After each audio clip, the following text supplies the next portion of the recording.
I had settled into what I thought would be a quiet Friday evening. My desk lamp cast a warm circle of light over the spreadsheets I'd been reviewing, numbers dancing across the screen in neat little rows.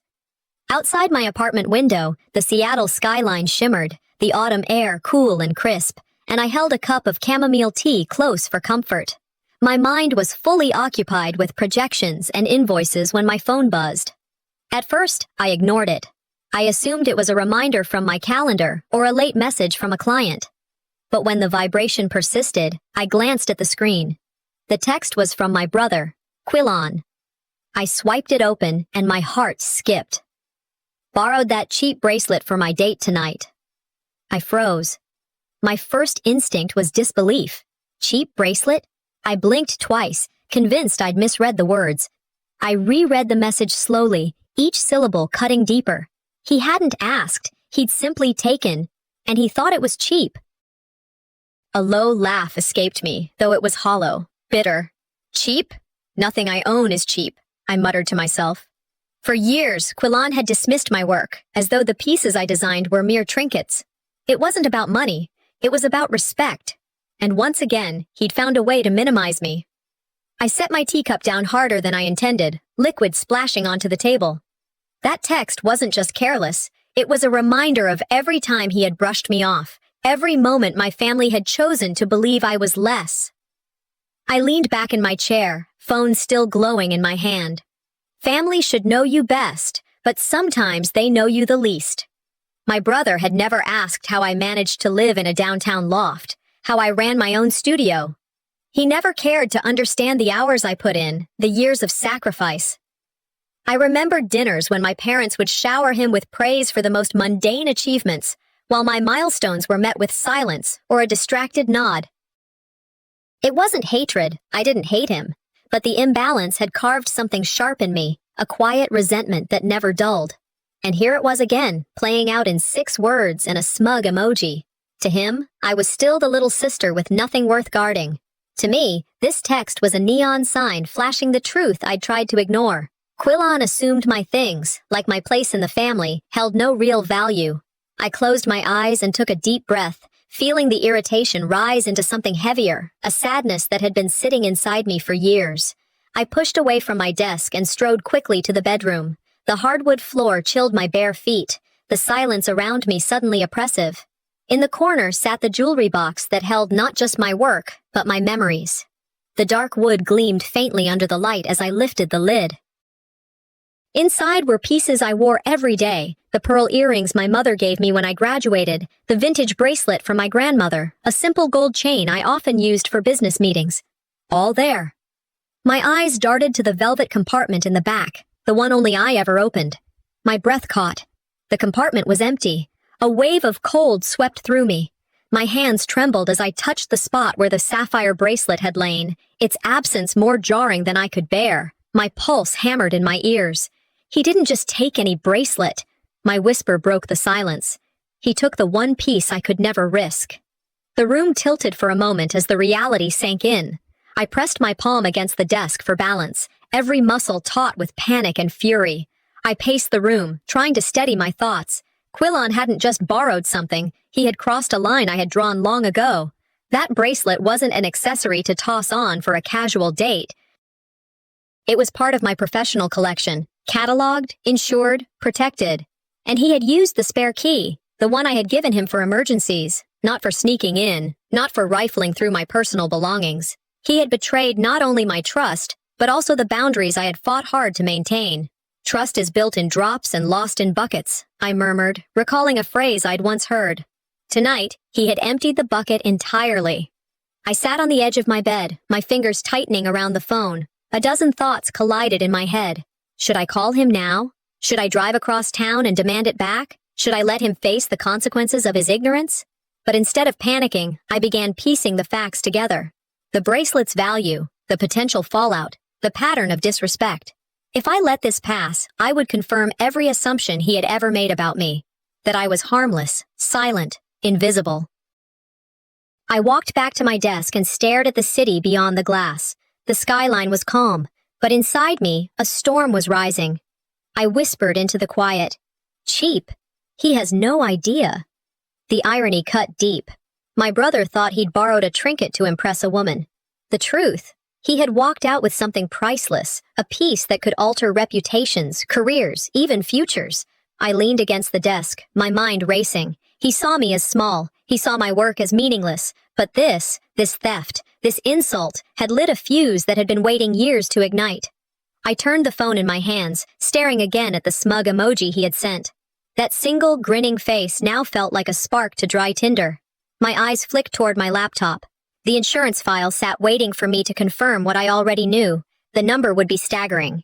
And Quillen had no clue what he'd just stepped into. I picked up the teacup again, the liquid now cold, and whispered to myself, that careless text wasn't just annoying. It might have just detonated a time bomb in my family. The glow of my phone still lingered in my mind as I lowered myself into the chair at my desk. I opened my laptop, fingers trembling over the keyboard, each keystroke hesitant. I wasn't searching the web for distraction this time. I was digging into my insurance records, the files that cataloged my professional collection. My heart raced as I whispered to myself, if I'm right about what he took, this isn't just careless, it's catastrophic. The screen filled with folders, all labeled meticulously. Years of work, every piece documented with value estimates, serial numbers, and photographs. My hands shook as I navigated to the section marked Private Collection. I scrolled quickly but carefully, as though rushing would make me miss the truth. Numbers blurred, dates danced in front of me, but I pushed forward, steadying my breath, telling myself that logic would calm the panic rising in my chest. Finally, my eyes landed on it. The sapphire bracelet, its description clear as day, the photographs crisp, the appraisal sealed in digital ink. I read the line aloud, though the words nearly caught in my throat. Estimated value, $2.3 million. I sat back, the air knocked out of me. It wasn't about the money alone, although the figure was staggering. It was about what it meant. My brother had walked out of my home with a piece worth more than most people's houses, and he had reduced it to cheap. The insult wasn't just familial, it was professional. That bracelet represented months of design, collaboration with jewelers, negotiations with insurers. And to Quillen, it was nothing more than a shiny trinket to hand off for a dinner date. Some people know the price of everything and the value of nothing, I muttered, recalling an old saying. Tonight, Quillen had proven he wasn't just ignorant, he was reckless. The realization hit me like a blow. He didn't know he had borrowed a fortune. He thought he had borrowed a toy. I shut the laptop halfway, staring into the dim light of my apartment. How did he even get it? I walked to the front door, my hand brushing the key rack. A sharp memory surfaced. The spare key. I had given him that key years ago, only for emergencies. A lost phone, a forgotten wallet. Maybe, in the rarest of cases, if I was locked out, never for something like this. Never for sneaking in to paw through my things. My stomach tightened as the truth settled. Quillen hadn't just borrowed jewelry, he had violated my home. I spoke aloud, though no one was there to hear. He didn't just take my bracelet. He invaded my space, my trust, my dignity. It felt dirty, as though I'd been watched in my own apartment. The betrayal layered itself over years of minimized slights. He hadn't just crossed a line, he'd obliterated it. For anyone else, the metaphor would be like someone reading their diary or charging their credit card without asking. For me, it was worse. This wasn't just my property, it was my work, my name, my future. I sat down again, forcing myself to breathe evenly. I couldn't afford hysteria, not tonight. This isn't just sibling drama, I told myself firmly. This is theft. I pressed my palms flat on the desk, grounding myself in the reality of the moment. The boundaries I had drawn were not vague, they were crystal clear. He had used the key I trusted him with. He had ignored the unspoken rule that my work, my collection, was sacred. I recalled something I once read. Boundaries are not walls, they are doors. And he just kicked mine open. That was exactly how it felt. A calmer resolve began to spread through me, hardening like steel. I knew then I couldn't just let this slip by, the way I had so many times before. I wasn't the little sister who shrugged it off anymore. If I let this go, he'd keep assuming my silence was agreement. I stood, walking back toward the window. The city lights outside glowed faintly, cars passing on the streets below, lives carrying on unaware of the storm brewing in mine. The silence in the apartment pressed in, heavy but clarifying. "He has no idea what he's done," I whispered, my voice steady now. The sapphire bracelet wasn't just valuable, it was irreplaceable.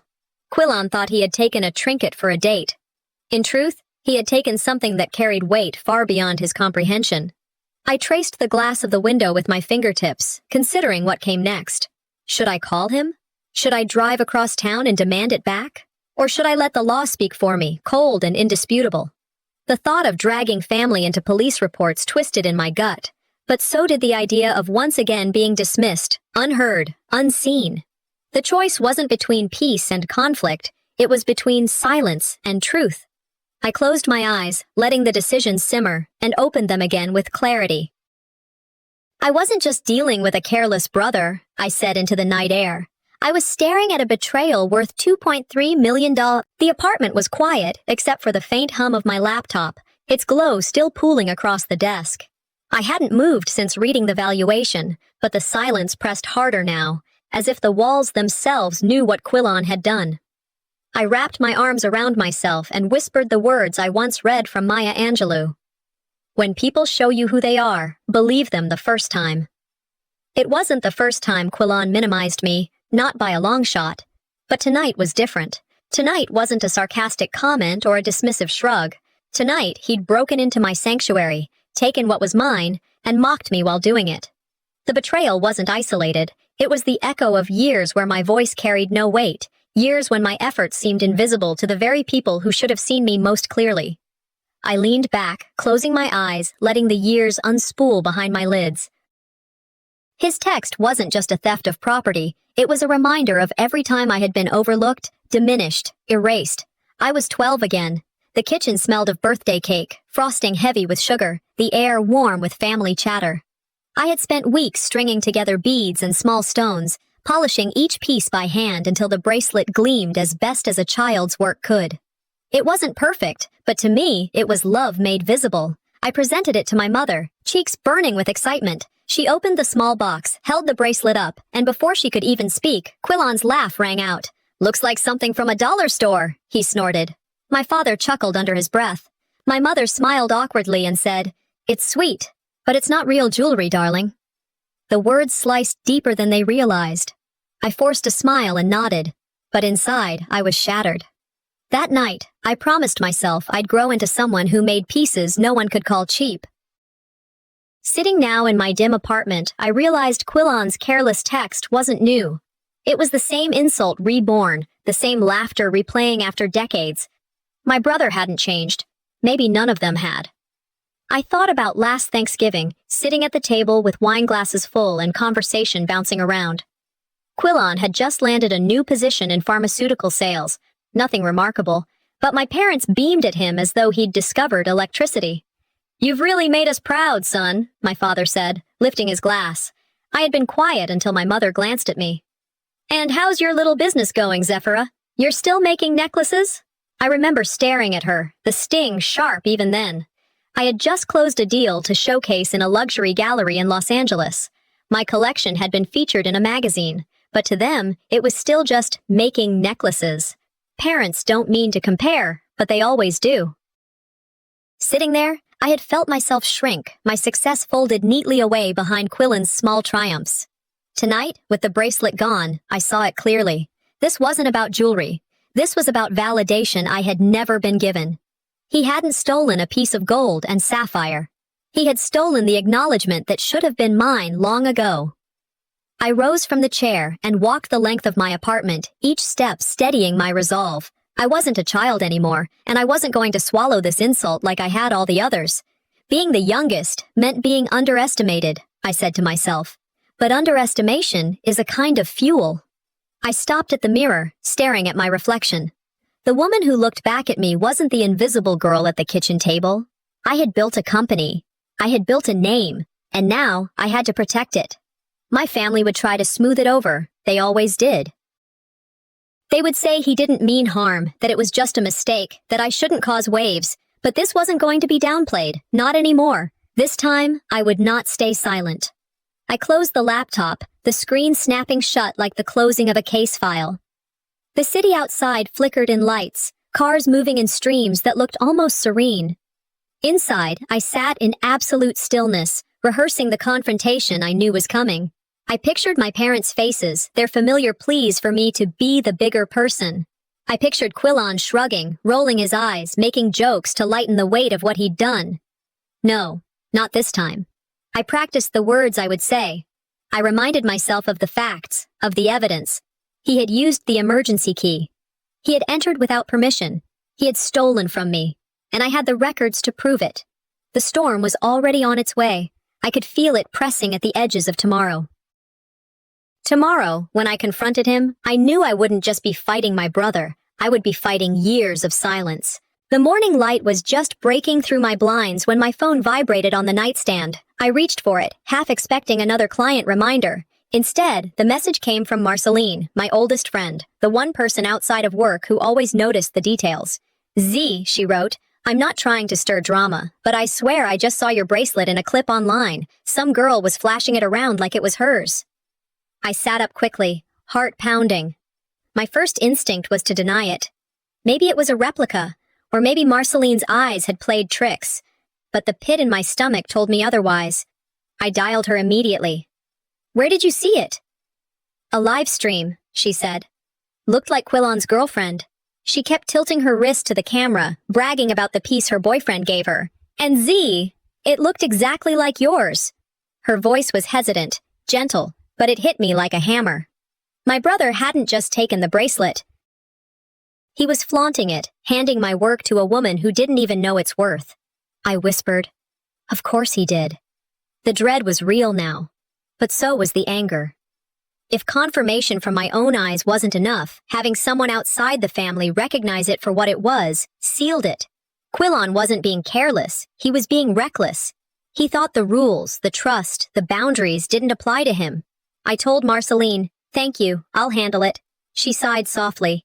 Z, don't let him twist this back on you like he always does.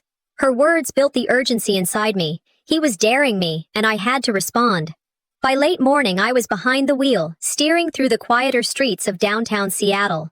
The city looked deceptively calm, coffee shops opening, joggers on sidewalks, couples with dogs enjoying their Saturday. Inside my car, however, I rehearsed every word I planned to say. Trust once broken never fits the same. That phrase circled in my mind like a drumbeat. My brother had broken more than trust, he had spit on it. The closer I drove toward his building, the clearer my resolve became. I wasn't arriving as the little sister he could dismiss. I was arriving as the rightful owner of what he stole. Parking the car, I drew in a deep breath, letting the anger sharpen into focus rather than chaos. If this was going to explode, I wanted it to explode with precision. When Quillon opened his apartment door, he wore a grin as though nothing was out of place. Well, if it isn't my baby sister, what's with the early visit? I brushed past him, stepping inside. Where's the bracelet? He chuckled, as if my tone was amusing rather than alarming. Relax, it's just a cheap bracelet. Why are you making it a big deal? His words landed like old wounds tearing open. Cheap. Always cheap. No matter what I built, no matter what I achieved, he found a way to diminish it. It's not cheap, I snapped. And you know you didn't have permission to take it. You used the emergency key, Quillon. That was never meant for this. He leaned against the counter, arms folded, still smirking. You're overreacting, like always. No one cares about your little trinkets except you. My chest tightened, but I stood taller. You walked into my home without asking. You took something insured for millions and handed it off like it was a party favor. This isn't me overreacting. This is theft. He shrugged. It's just family. Don't be dramatic. You always want to make yourself the victim. My hands clenched at my sides. This wasn't sibling banter anymore. This was war. The air between us thickened, sharp with years of unsaid truths. He narrowed his eyes, ready to twist the knife. You've always been controlling, Z. Mom and Dad say it too. You're too sensitive. You can't just let things go.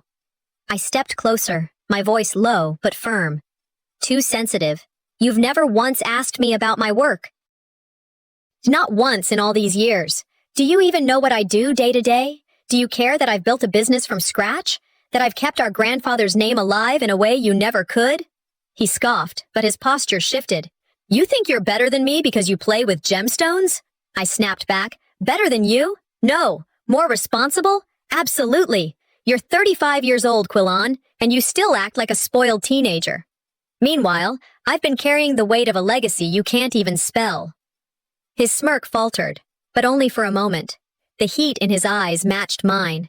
The fight wasn't about jewelry anymore. It was about years of invisibility, years of being unseen while he basked in attention he never earned. Finally, he broke the stare with a dismissive laugh. You'll get it back when I feel like it. For now, it's mine. I froze. The audacity wasn't new, but the boldness of saying it to my face, with such arrogance, stripped away any last thread of hesitation. He wasn't just ignoring my warning, he was daring me. I stepped back toward the door, voice steady. You have no idea what you've started. And as I walked out of his apartment, I knew this wouldn't end with words. I tried to busy myself at home that evening, but nothing could still the restless hum inside me. I pulled laundry from the dryer, flipped through a book I wasn't reading, stood over the stove reheating leftovers I had no appetite for. Every small action felt hollow. My mind circled back to the bracelet, to Quillan's smug dismissal, to the sound of his voice when he said it was his now.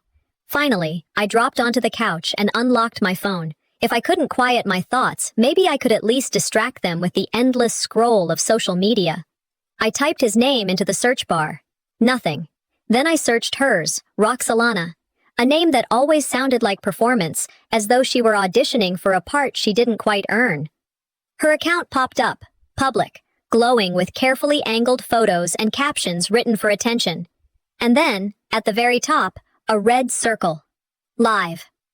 I tapped it. The feed opened to the glimmer of candlelight on polished glass, the soft clink of silverware, laughter drifting from surrounding tables. She was at a restaurant, the kind where reservations were hard to get, and the check could feed a family of 4 for a week. My dread climbed with each second until the camera tilted down. There it was, circling her wrist, catching the light like a trapped star. My bracelet. I leaned forward, phone inches from my face. Roxalana's voice bubbled with delight. He surprised me with this gorgeous bracelet tonight, she said, thrusting her arm into the camera's view. The comments exploded across the screen. Wow, he must be loaded. Girl, marry him. What a man. Treats his woman right. My stomach turned. They weren't seeing Quillan's arrogance or her vanity. They were seeing generosity, love, wealth. They were seeing the image he wanted them to see, built with something that wasn't his to give. Some folks will steal your work and call it a favor, I muttered, remembering a phrase one of my professors had used years ago when we discussed intellectual property theft. Back then, it was theory. Tonight, it was my life. The humiliation cut deeper with every praise heaped on them. These strangers were admiring a piece that carried my signature, my sweat, my reputation, stripped clean of context and reduced to a trinket in her hands. Roxalana giggled, leaning toward the camera. He said he wanted me to have something that looks expensive because I deserve the best. My chest tightened, fists curling against my knees. That bracelet wasn't about her deserving anything. It was about years of design, about my company's standing, about everything I had worked for. Hearing her laugh, hearing her recite his words as though they were romantic rather than ignorant, was almost worse than the theft itself. The comments only piled on. You really are the perfect couple. Cheap. That thing looks like it could pay my rent for 10 years. She's glowing. Must be true love. Anger bled into sorrow.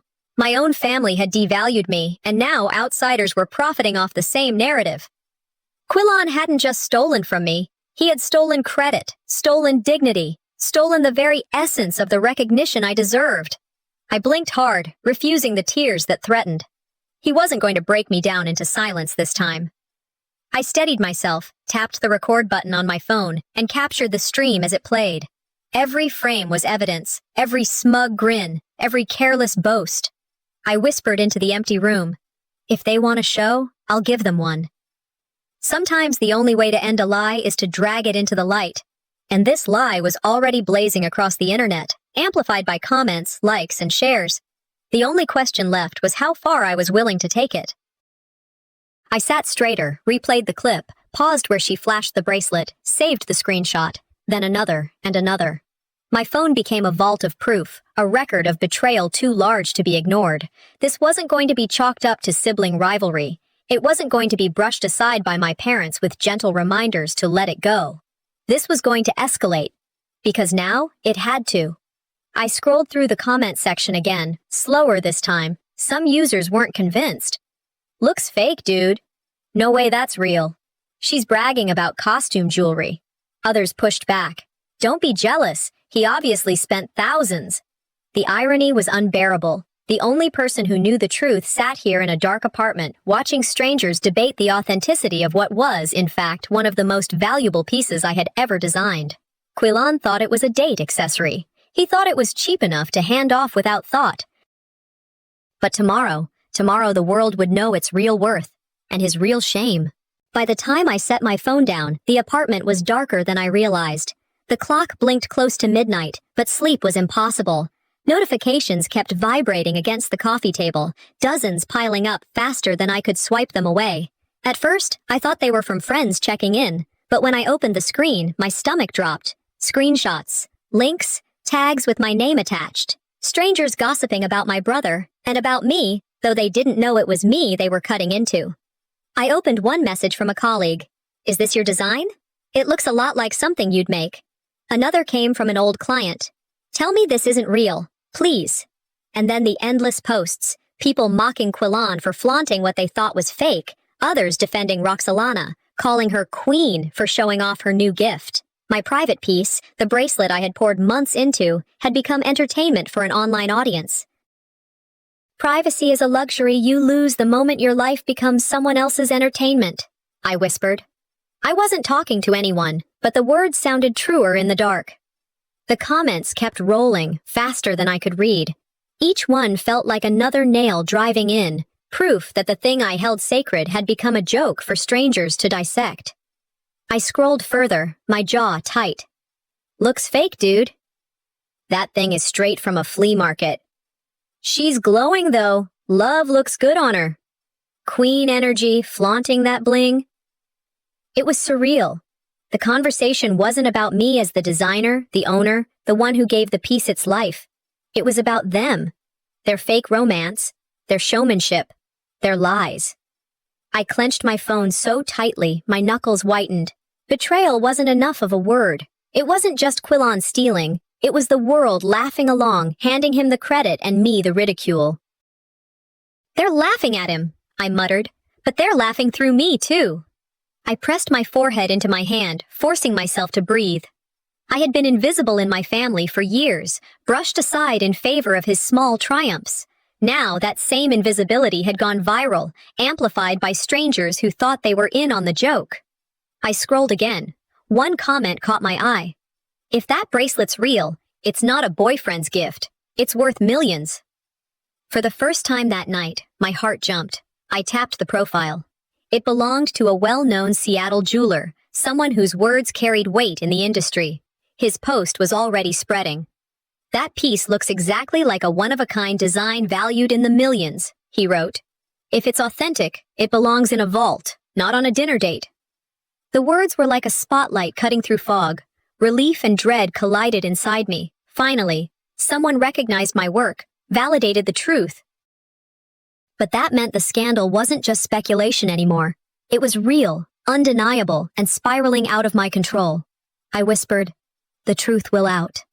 My grandfather used to say that. He believed lies could only last so long before reality tore through. Now, the internet was tearing it open for me. My phone buzzed again with Marceline's call. I answered immediately. "Z, are you seeing this?" she asked, her voice tight. "Yes," I said, steady though my pulse was racing. "This is bigger than just him embarrassing you. This could hit your name, your business. You can't let him bury you in this mess." "I won't," I told her. "Not this time." When the call ended, I sat back, letting the weight of it sink in. The irony burned. For years, my family treated me like I was invisible. My accomplishments didn't make the dinner table conversation. My success was always second to Quillan's scraps of progress, And now, the world was seeing me, but through the wrong lens. They weren't seeing the designer, the professional, the woman who carried her grandfather's legacy. They were seeing a scandal, a cheap joke, a shiny object held up by the wrong hands. Humiliation was the first wave, but under it came something stronger, determination. Gandhi's words echoed in my head, words I once read in a biography. First, they ignore you, then they laugh at you, then they fight you, then you win. They had ignored me. They were laughing at me. Soon they would fight me. And after that, I would win. This wasn't about a sibling squabble anymore. It wasn't even about family pride. It was about my name, my craft, my dignity. And I was done letting anyone, Quillan, my parents, or strangers online, decide the value of my work. I spent the next hour saving everything. Screenshots of the live stream, the jeweler's post, the mocking comments, the praise Roxalana soaked in. My phone's storage filled with proof, each file a weapon waiting to be drawn. They think they're writing my story, I whispered to myself, staring at the phone. But tomorrow, I take the pen back. Outside my window, the city was quiet, but the online world roared like a storm I couldn't shut out. My apartment felt like a bunker, the walls closing in with every buzz of the phone, every reminder that this was no longer contained. I placed the phone on the table, sat up straight, and let the silence settle in my chest. I wasn't just a sister betrayed anymore. I was the rightful owner of something priceless, and it was time to act like it. By morning, I told myself, it wouldn't just be an argument. It would be a reckoning. Sunday afternoon, I parked my car in front of my parents' house, the same brick home that had held 1,000 family dinners and just as many unspoken slights. My hands tightened on the steering wheel before I finally shut off the engine. I could already imagine the dining room, the air heavy with expectation, Quillan smirking like he always did, Mother wringing her hands, Father leaning back with that defensive scowl. Families love to call it a discussion, but sometimes it feels more like an ambush. I opened the door and stepped into the living room, folder of documents under my arm. Every step toward the dining table felt like I was walking into a courtroom. Sibylla gestured nervously for me to sit, her eyes darting from me to Quillan, as if she were bracing for an explosion. Theron cleared his throat, his jaw tight. Quillan leaned back in his chair, arms folded, smug as ever. "Well," Quillan began, "I hope you're here to apologize for dragging all this nonsense online." I pulled out my chair and sat, spine straight, folder pressed against the table. "I'm not here to apologize." Quillan's smirk widened. "Of course you're not. You never are. You're exaggerating again, Z. It's just jewelry. You've got plenty of it. Why act like I robbed Fort Knox?" I let him finish before responding. "You walked into my apartment, Quillan. You used a key you weren't supposed to use. You took something insured for millions." He scoffed, glancing at our parents. "Listen to her. Millions, she says. She's trying to humiliate me, Mom. She's always been like this, dramatic, needing attention." Sibylla reached across the table toward me. "Honey, maybe this isn't worth tearing the family apart. Quillan probably didn't realize—" I cut her off, my voice calm but sharp. "He knew. And this isn't about family anymore. It's about facts." Theron sighed. "Zafira, must we escalate everything? Your brother didn't hurt anyone." Heat surged through me, the same déjà vu I'd felt countless times. Every childhood memory of being told not to make a fuss echoed around me. "History repeats itself when no one learns the lesson," I said evenly, my gaze fixed on Father. Quillan laughed under his breath. "She's quoting slogans now. What's next? Are you going to sue me?" I opened the folder slowly, deliberately, pulling out the neat stack of papers, insurance certificates, ownership documents, appraisals with bold figures. I laid them across the table like cards in a poker game. "This isn't an opinion. This is documented fact." Silence pressed into the room. Sibylla's mouth opened slightly, her eyes scanning the numbers. Theron leaned forward, frowning as though the paper itself was lying. Quillan's smirk wavered. $2.3 million, I said, my tone steady. "That's the value of what you call cheap. That's what you thought you could hand off at dinner like a party favor." Mother's hand went to her chest. "My God!" Father looked at Quillan, his expression shifting from disbelief to restrained fury. "Is this true?" Quillan barked out a laugh, though it sounded thinner now. "It's a scam. Paperwork can say anything." She's inflating numbers, trying to make herself look important. I leaned forward slightly. Important. This is my work, my livelihood, my company's reputation. You didn't just steal from me, Quillon. You endangered everything I built. The tension in the room slowed, thick as honey. For the first time, I felt vindicated. They couldn't brush this aside with platitudes. And then Quillon exploded. He shoved back his chair, face red, hands slamming the table. You're just the youngest. You've never built anything. Everything you have, you inherited. You ride on luck, not talent. His words sliced through me, raw and familiar. He'd said them before in smaller ways, but never with such venom. Mother gasped. Father's brow furrowed deeper, but neither of them rebuked him.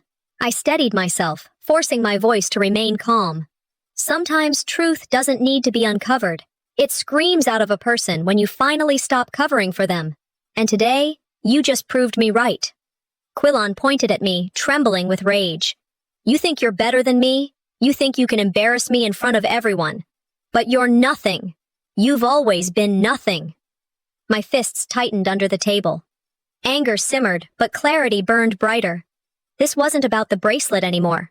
This was about every dinner where he was praised while I was invisible. This was about every sacrifice I made that no one bothered to ask about. I turned to my parents. You hear him? This is who he is. Entitled, careless, reckless. And you've let it go unchecked for too long. The room vibrated with silence, every breath heavy. I leaned forward, my voice dropping to a cold, deliberate edge. If you want to treat this like a game, Quillon, then we'll play by the law's rules, not family's excuses. His smirk faltered, just slightly, but it was enough. Mother's eyes darted between us, fear blooming there. Father exhaled slowly, his hand pressing against the table as if to steady himself. You wouldn't dare, Quillon hissed. I met his glare. The line has been drawn, and this time, I'm not the one on the wrong side of it. The tension was a blade hanging over the table, sharp and ready to fall. I gathered my papers, slid them back into the folder, and stood. In that moment, I knew we weren't just siblings anymore. We were opponents, and only one of us would walk away unscathed. When I walked back into my parents' home that Sunday evening, the tension was already sitting in the air, heavy and unspoken. The lights were on in every room, curtains pulled back, as though the house itself wanted to expose our shame. I didn't need to ask. I knew they had seen the news. As I set my bag down, I heard the television playing from the living room. Seattle man gifts luxury bracelet worth millions to girlfriend. Experts say the jewel may be part of a private collection. There it was, looping on the local station. Roxalana's live stream clipped into a neat segment, commentators speculating on the piece's authenticity. My parents were seated in silence. My father's face was flushed, his jaw locked, while my mother twisted a napkin in her hands until it tore. I stood in the doorway, not moving. The embarrassment wasn't just mine anymore. Neighbors had seen it. Father's colleagues. Mother's church friends. Everyone now knew our family name through the lens of my brother's arrogance. My humiliation had become our family's public shame. Father's voice cracked first. What have you dragged this family into, Quillon? Quillon leaned against the wall, arms folded, his voice dripping with arrogance. It was a gift. They're exaggerating online. The press will spin anything for views. Mother tried to interject, her voice frail. Maybe if we all stop feeding it, it will pass. Zephyra, did you have to let it go so far? You know how these things spiral. I turned sharply. Don't you dare put this on me. This time, you can't cover for him. The world already knows. Quillon laughed. You always did love playing the victim. It's jewelry, Z, not the crown jewels. Father slammed his hand on the arm of the chair. Enough. This isn't just about jewelry anymore. This is about the family's name being dragged through the mud. I met his gaze, unflinching. When the truth is out, denial is just delay. And the truth is already out. The doorbell rang before anyone could respond. Moments later, Roxalana walked in, clutching a bag against her chest. Her face was pale, lips pressed tight, eyes darting between us. She cleared her throat. I came to return some things. But when she shifted the bag, the glimmer of the bracelet peeked out. My eyes locked on it. You brought it here to hand it back, I assume. Roxalana tightened her grip. He gave it to me. It's mine. You can't take what was never his to give. My voice was steady, colder than I'd ever heard it. Her chin lifted, defiance breaking through her nerves. Do you know how humiliated I was when people called it fake? I deserve this. After everything, I deserve something real. I stepped forward, blocking her path toward the door. You deserve honesty, Roxalana. But you won't find it in something stolen. She faltered, shifting her weight, torn between defiance and guilt. Behind me, Quillon barked. If I gave it to her, it's hers. I turned on him. You never owned it, Quillon. You stole it from me. From the company. From our family's name. The room erupted. Father's face burned crimson as he stood, pointing at Quillon. You've disgraced us. Do you have any idea what you've done? Mother's voice broke into sobs. Please, both of you, stop this before it destroys us completely. But Quillon only grew louder, his voice shaking the walls. I'm tired of this. Tired of you acting like you're better than me. You're not. You've never been. You're the youngest. You've never built anything on your own. His words struck deep, but instead of crumbling, I straightened, my voice cutting through the chaos. You think I'm invisible? Not anymore. Papers scattered as I slammed the folder onto the table again, pointing to the appraisals, the certificates, the undeniable truth. This bracelet isn't a symbol of your generosity. It's proof of your theft, and no amount of yelling will change that. Arguments overlapped. Father shouting, mother crying, Roxalana insisting she had a right to keep it, Quillon spewing accusations. The house had never been so loud, so raw. And then, in the heat of it all, the bracelet slipped from Roxalana's hands. It hit the hardwood with a sharp clink, ringing louder than the shouting had. The room fell silent, every eye locked on the sapphire as it spun once, twice, before coming to rest under the table's edge, gleaming like a witness none of us could silence. I moved slowly, kneeling, reaching out. My fingers curled around it, cool and solid in my palm. When I rose, no one spoke. I held it up, its light catching in the silence. My voice, low but unshaking, filled the room. This wasn't just about jewelry. It was about who we really were when the lies cracked open. Their faces told the truth. My father's fury, my mother's despair, my brother's faltering mask of arrogance. Roxalana turned away, shame painting her cheeks. The illusion was shattered, and my next move would decide whether the family could ever recover. Monday morning crept in like an unwelcome guest. I hadn't really slept, only drifted in and out with the bracelet lying on my desk as if it were watching me. The first thing I did was reach for my phone, and what I saw made my stomach churn. News alerts stacked on the screen like a tower ready to collapse. Seattle family scandal. $1 million bracelet gift gone wrong. Brother-sister feud over luxury heirloom. I sat at the edge of my bed, phone in one hand, bracelet glinting in the other. Mark Twain's words came to me without effort. A lie can travel halfway around the world while the truth is still putting on its shoes. And Quillon's lie was sprinting at full speed. It wasn't just gossip anymore. This was a headline. And with every headline came whispers, raised brows, and a spectacle that no longer belonged to me alone. The scandal had left my apartment, left our dining table, and spilled out into the city. I stared at the bracelet, cold in my palm, thinking how a single careless act had turned my life into a public drama. By the time I made coffee, the phone wouldn't stop buzzing. Emails, texts, missed calls. Clients who had trusted me with commissions wanted answers. Friends who barely checked in were suddenly curious. Even old colleagues from design school sent links to the coverage with notes like, "Is this true?" One message read, "I hope this isn't what it looks like. I've always trusted your work." Another was less kind. "If you're caught up in fakes, my gallery can't risk showcasing your pieces anymore." I felt the humiliation twist deeper. It wasn't enough that my brother had stolen from me. Now his arrogance was bleeding into my professional life. My reputation was my lifeblood, and it was being cracked like china. Reputation is like fine china. Once cracked, it never looks the same again. That thought sat heavy with me as I typed quick reassurances to business partners, attaching scans of valuations, insurance documents, proof of authenticity. Yet even as I hit send, I knew doubt spreads faster than reassurance. I closed my eyes and breathed through the suffocating pressure. The silence of my apartment was filled with the roar of other people's voices, people I'd never met, dissecting my worth as though they knew me. By mid-morning, Valencia called. Her voice was calm, but the weight in her words was unmistakable. "Zephyra, I've filed. This isn't family drama anymore. It's grand larceny." The words hit like a gavel. My brother was now officially facing charges. There was no pretending this was a sibling spat gone wrong. It was public record, a criminal case in motion. I sat down hard on the couch. "So there's no going back?" "There's no back," she said firmly. "Not after the live stream, the press coverage, the valuations."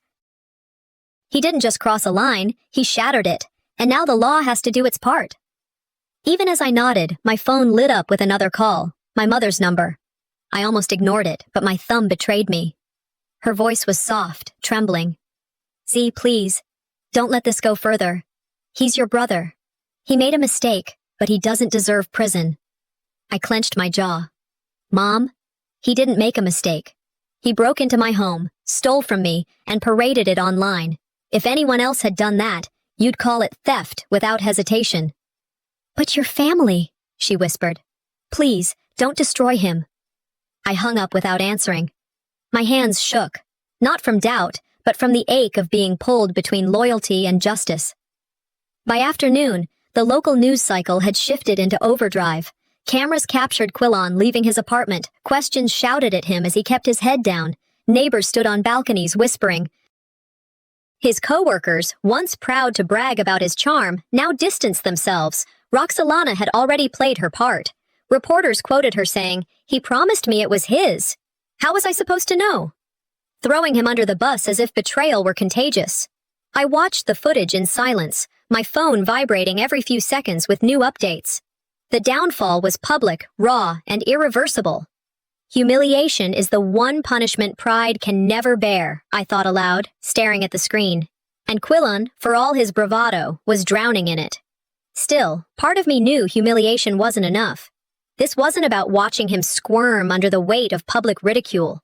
This was about ensuring he never had the chance to strip me of my dignity again. By evening, I sat at my desk, the bracelet resting in my hand. The weight of it felt different now, not just as a piece of art, but as a symbol of the line that had been crossed. The phone rang again. This time, both parents, their voices together. Father's tone was stern, mother's pleading. "Don't let your brother's life be destroyed over this," father said.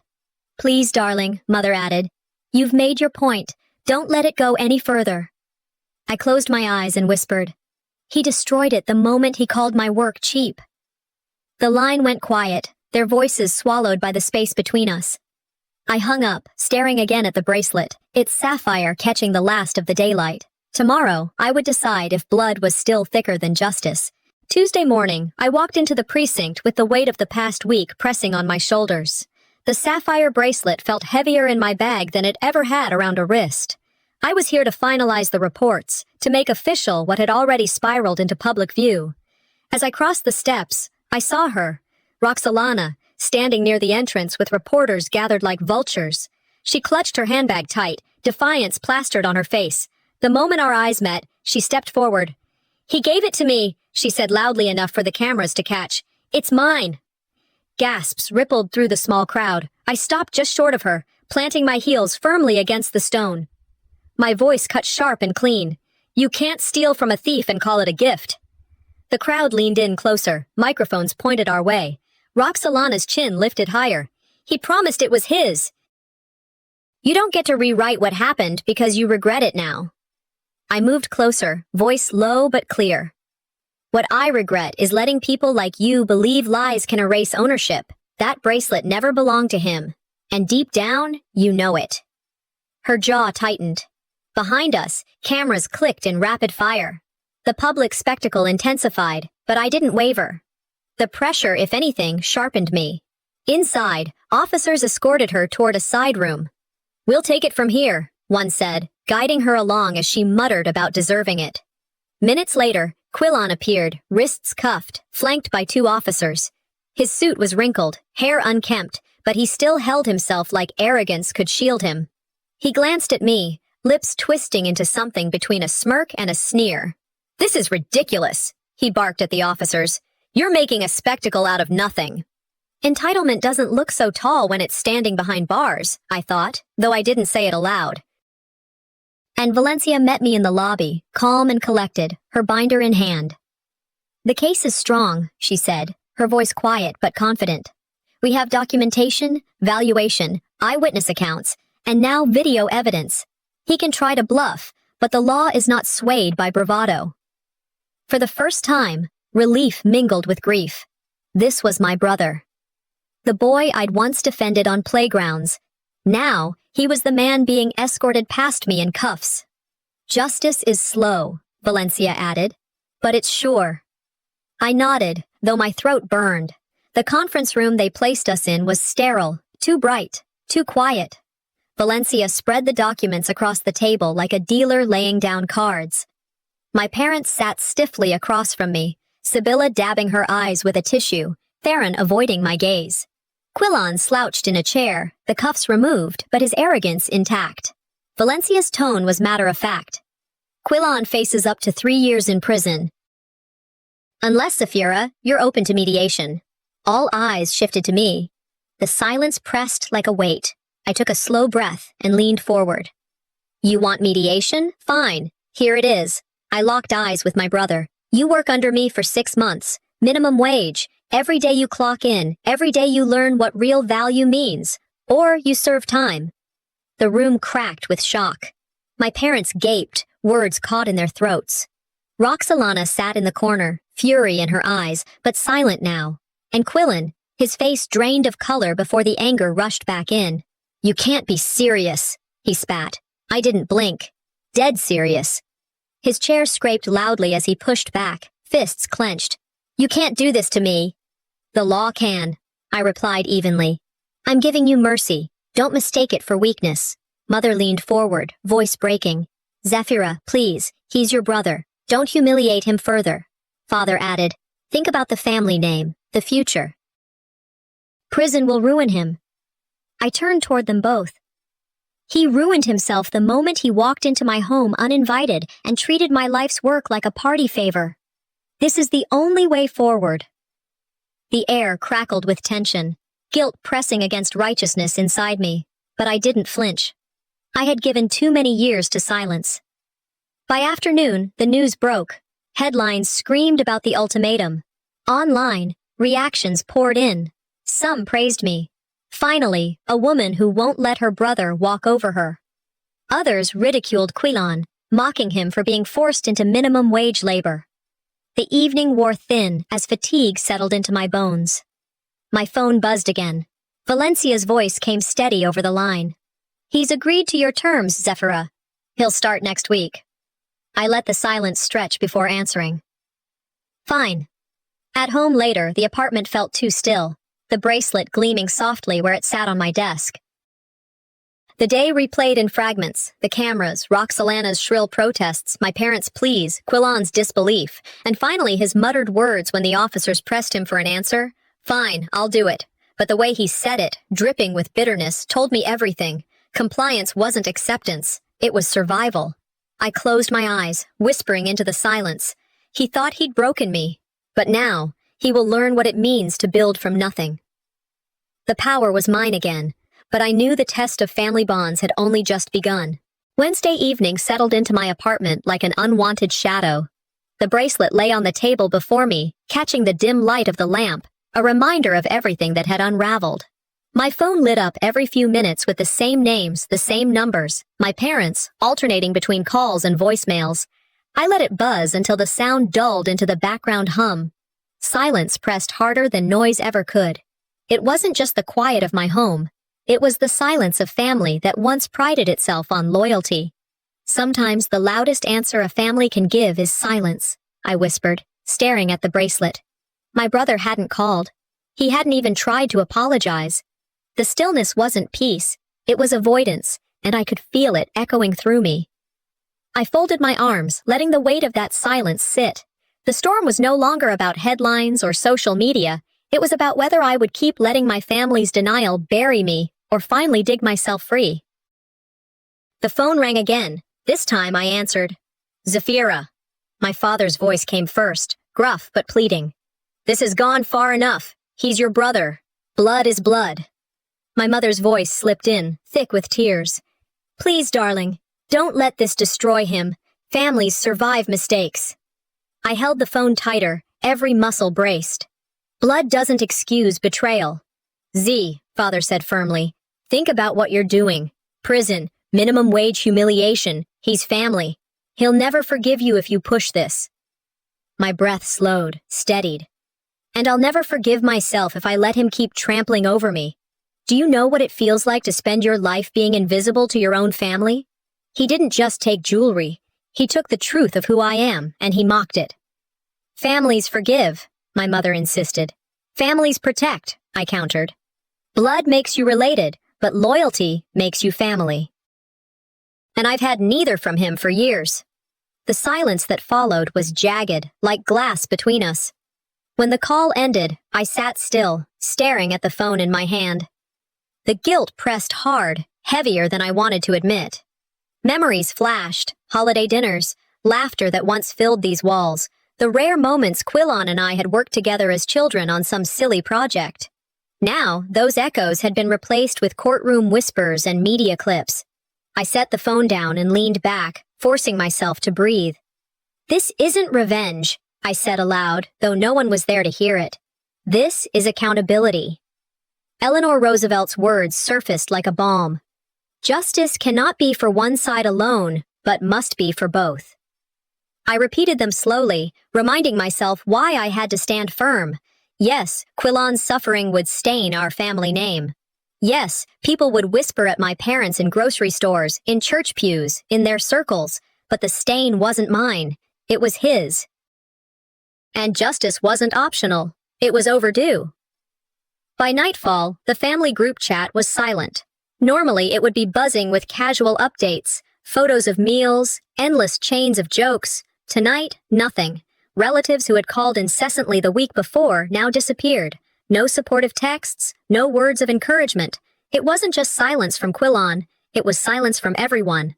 I scrolled through the thread, the blankness pressing into me like a verdict. "When you stand for yourself," I whispered, "sometimes you stand alone."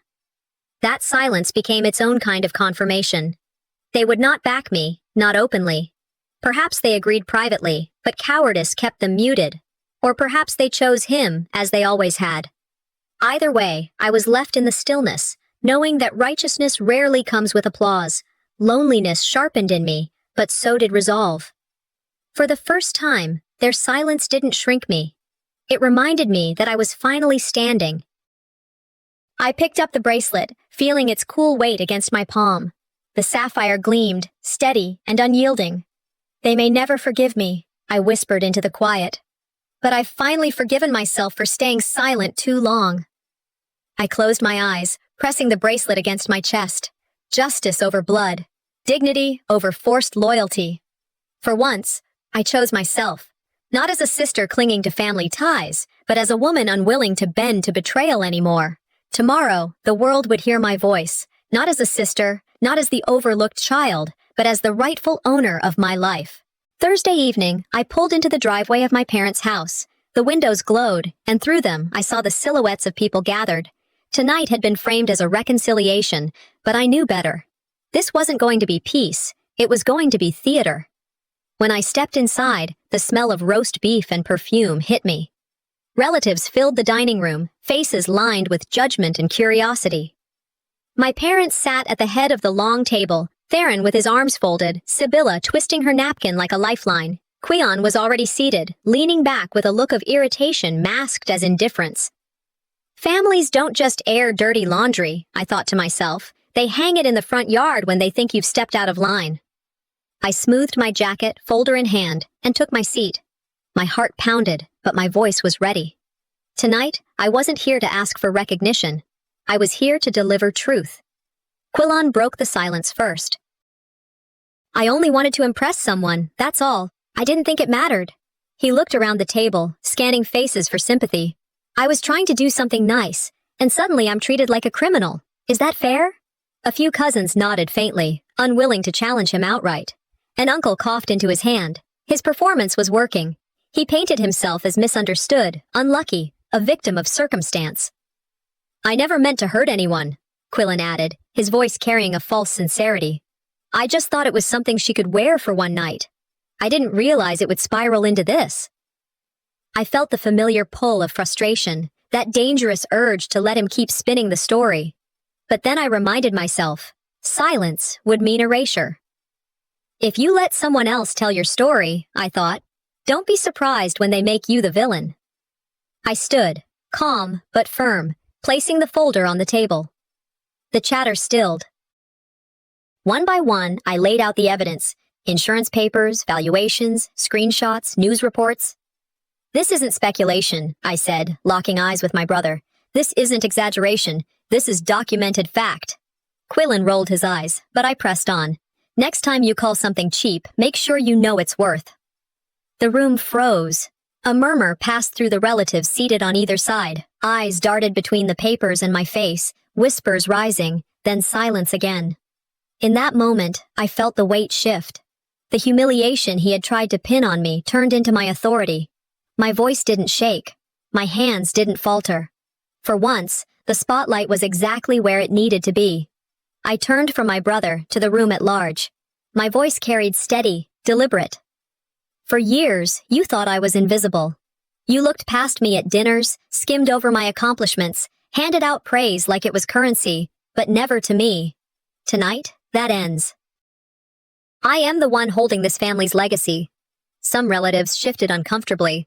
My mother whispered, "Zephira, please." But I continued. "Loyalty is not protecting someone's worst behavior. Loyalty is standing for the truth, even when it hurts. Protecting bad behavior destroys trust more than confronting it ever could."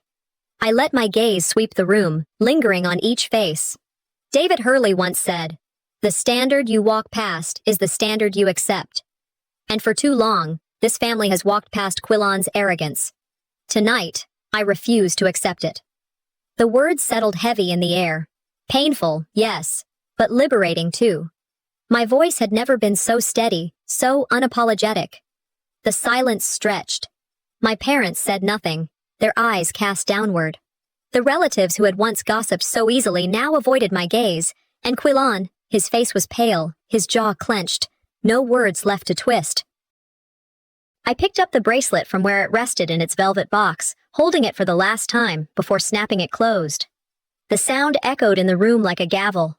"I didn't win because you applauded me," I said finally. "I won because I finally stopped needing you to." I tucked the box under my arm, turned, and walked toward the door. Behind me, no one moved. No applause, no reconciliation. Only the stunned silence of people who realized the ground beneath them had shifted. And as I stepped out into the night, I knew this wasn't about family approval anymore. It was about justice, about dignity, about finally choosing myself.